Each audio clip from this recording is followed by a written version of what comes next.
Hello guys, நாங்க தான் ஒட்டாக்கு homies. இப்போ வந்துட்டு பாத்தீங்க அப்படின்னாக்கா புதுசா நாங்க ஒரு சேனல் ஓபன் பண்ணியிருக்கோம். உங்களுடைய அனுதாபங்களையும் ஆதரவையும் கொடுப்பீங்க நம்புறோம். இப்போ வந்துட்டு ஆஹ் நம்ம எதை பத்தி பேச போறோம் அப்படின்னு பாத்தீங்கன்னாக்கா காதல். காதல் தானே ரித்திகே? ஆமா, காதலை பத்தியே தான் பேச போறோம். அதாவது இப்ப இருக்கிற ஜென்ரேஷன் லவ்க்கும் முன்ன இருந்த ஜென்ரேஷனோட தேவைக்கும் அப்படியே என்னென்ன டிஃப்ரென்ஸ் இருக்கோ அதை நாங்க அப்படியே சொல்லி காட்ட போறோம். அப்போ அதாவது வந்து எப்படி சொல்றது, லைக் வந்துட்டு இப்ப உங்களை பொறுத்த வரைக்கும் லவ்னா என்ன நினைக்கிறீங்க மிஸ்டர் ரித்திக்? எப்படி சொல்றது, இப்போ உள்ள ஜென்ரேஷன் வந்து லவ்ன்றது வந்து என்னன்னு எனக்கே தெரியல. ஆனா அப்ப நான் அதாவது நாங்க ஸ்கூல்லாம் படிக்கும் போது எப்படி இருந்துச்சுன்னா, பொண்ணுங்கள்ட்ட பேசினாலே கெத்து இல்ல, பொண்ணுங்கள்ட்ட அஹ் பொண்ணுங்க கிட்ட போனாலே வந்து கெத்து இல்ல அப்படின்னு இருந்தோம்.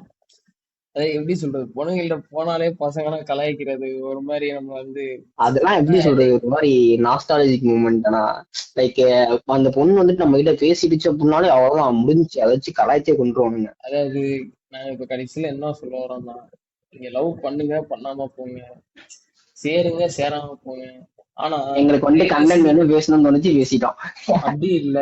ஃபர்ஸ்ட் கண்டென்ட் வந்து ரெண்டாவது பட்சம். இந்த இந்த வீடியோ பண்றதுக்குள்ள ஒரு ரீசன் காமெடியா இருக்கிறது, அது ரெண்டாவது பட்சம். ஆனா வந்து சேஃப்டி ரொம்ப முக்கியம். இப்ப இருக்க ஜென்ரேஷன் எப்படின்னு உங்களுக்கே தெரியும்.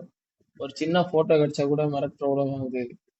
அந்த மாதிரி நேரத்துல வந்து நீங்களே ஒரு ஆமா, போட்டோ போட்டு எல்லாரையும் ரித்திக்லாம் டேக் வந்துட்டு அவர் பண்ணி, போட்டோ வச்சு ரொம்ப அபியூஸ் பண்ணியிருக்காங்க. ஐயோ இல்ல, இதெல்லாம் வந்து தவிர்க்கப்பட வேண்டிய கண்டென்ட். அதெல்லாம் வந்து ம். அதெல்லாம் சும்மா அது ஜஸ்ட் ஃபார் ஃபன். அதை வந்து ஓரமா ஒதுக்கிடலாம். அதாவது இதை கட் பண்ணி எடுத்துறாதீங்க ரித்திக், இது முக்கியமான ஒரு இல்ல, பதிவு. இது கண்டிப்பா இருக்கும். அதாவது வந்து ம். சீரியஸா இப்போ வந்து பொண்ணுங்களோட சேஃப்டி வந்து ரொம்ப கம்மியா இருக்கு நம்ம ஊர்ல. ஒரு போட்டோ எடுத்தா பிளாக்மெயில் பண்ற இந்த உலகத்துல வந்து நீங்களே ஒரு போட்டோ போட்டு ஒரு 10 பசங்களை டேக் பண்றது ஒரு சின்ன முட்டாள்தனம் தான். இது வந்து ஹார்ஷா தான் இருக்கும், பட் இது வந்து ஒரு சீரியஸ்லி ஒரு முட்டாள்தனம். உங்க வீட்ல வந்து உங்க பேரண்ட்ஸ் எல்லாம் வந்து நீங்க நல்லா படிக்கிறீங்கன்னு நினைச்சு உங்களை வந்து படிக்க வச்சுக்கிட்டு இருக்காங்க.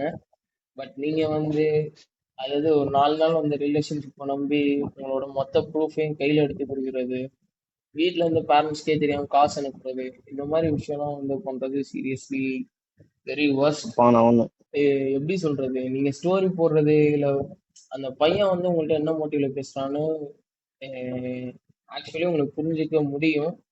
ஏன்னா இப்போ உள்ள எல்லாருமே இன்ஸ்டாகிராம்லாம் பார்த்து நல்லா தான் வளர்ந்துகிட்டு இருப்பீங்க. ரீல்ஸ்லேயே எவ்வளோ வருது. ஸோ அதை பத்தி சொல்றதுக்கு எதுவும் இல்லை. But safety is must. அதை எப்படி சொல்றது, ரொம்ப ரொம்ப பிரைவசி ரொம்ப முக்கியம். அதாவது வந்து உங்களோட உங்க ஐடியே நீங்க பிரைவேட்டா தான் வச்சுக்கணும். ஓப்பன் ஐடியில வந்து பப்ளிக் ஐடியில வந்து நீங்க போட்டோ போடுறது, அப்புறம் வந்து ப்ரொஃபைல் வைக்கிறது. இப்ப நார்மலா ப்ரொஃபைல் வச்சாலே அந்த ப்ரொஃபைல் எடுத்து ஃபேக் ஐடியா யூஸ் பண்றாங்க பாதி பேர். அது என்ன உண்மை ரித்திக்? இந்த இடத்துல நான் என்ன சொல்ல வரேன்னா, அட் த லாஸ்ட், அதாவது நீங்க லவ் பண்ணுங்க, ஆனா வந்து சேஃப்டி முக்கியம். ஃபர்ஸ்ட் ஒருத்தவங்களை பார்த்தோம் உடனே வந்து லவ் வர்றதுலாம் வந்து சுத்த ஃபேக்கு. ஃபர்ஸ்ட் புரிஞ்சுக்கணும் அவங்க எப்படின்னு. ஃபர்ஸ்ட் அவங்கள நல்லா நீங்க அப்சர்வ் பண்ணி உங்களுக்கு ஓகே, ஃபியூச்சர் வந்து உங்க கையில கொடுத்தா நல்லா இருக்கும்னு நினைச்சா கையில கொடுக்கலாம். இல்ல சும்மா என்ன பொழுதுபோக்கு, நம்ம ஃப்ரெண்ட்ஸ் எல்லாம் கமிட்டட் நம்மளும் போய் சேர்ந்துக்கலாம் அப்படின்னு சொல்லிட்டு போறதெல்லாம் சுத்த வேஸ்ட். இல்ல, நான் லாஸ்ட்ல உங்க எல்லார்ட்டையும் ஒண்ணே ஒண்ணுதான் கேட்கிறேன். இத்தனை வருஷமா உங்க அப்பா அம்மா உங்களை வளர்த்தாங்க, அந்த மேரேஜ்ன்ற ஒரு விஷயத்தையும் அவங்களால முடிவெடுக்க முடியாதுன்னு நினைக்கிறீங்களா நீங்க? அது ஓகே, அது கிரிண்டா இருக்கலாம், ஆனா இது கொஸ்டின் நீங்க கொஞ்சம் யோசிச்சு பார்க்கலாம். இல்ல, சின்ன பூமர் கண்டென்ட் தான், அது எதுவும் பண்ண முடியாது. தவிர்க்க முடியாத சுச்சுவேஷன், நாங்க பேசிதான் ஆகணும். ஆனா வந்து இது வந்து சீரியஸ்லி உண்மை. அதாவது பேரண்ட்ஸ்க்கு தெரியும் உங்களுக்கு என்ன பண்ணணும்னு. சில பேர் சொல்லுவீங்க எனக்கு பேரண்ட்ஸ்லாம் ரொம்ப ஒஸ்டா இருக்காங்க அப்படின்னு. அப்போ கொஞ்சம் வெயிட் பண்ணி டைம் எடுத்து ஒரு பர்சன் கூட பழகி உங்களுக்கு பிடிச்சிருந்தா போய் நீங்க லவ் பண்ணுங்க, என்னன்னா பண்ணுங்க. அதனால இந்த தடவை நாங்க ஏதோ ஃபர்ஸ்ட் வீடியோன்றதுனால கண்ட மணிக்கு வளரி இருக்கோம். அதெல்லாம் வந்து மடிச்சு, உங்க அப்பாவை பிடிக்கும்னா லைக் பண்ணுங்க, உங்க அம்மாவை பிடிக்கும்னா ஆமா, பிடிக்கும், சப்ஸ்கிரைப் நான் பண்ணுங்க, சப்ஸ்கிரைப் பண்ணுங்க. உங்க யாரையும் குடும்பத்தையே முடிக்காத போல. பிடிக்கலன்னா உங்க குடும்பத்தையே பிடிக்கும்னா கமெண்ட் பண்ணுங்க, சரியா?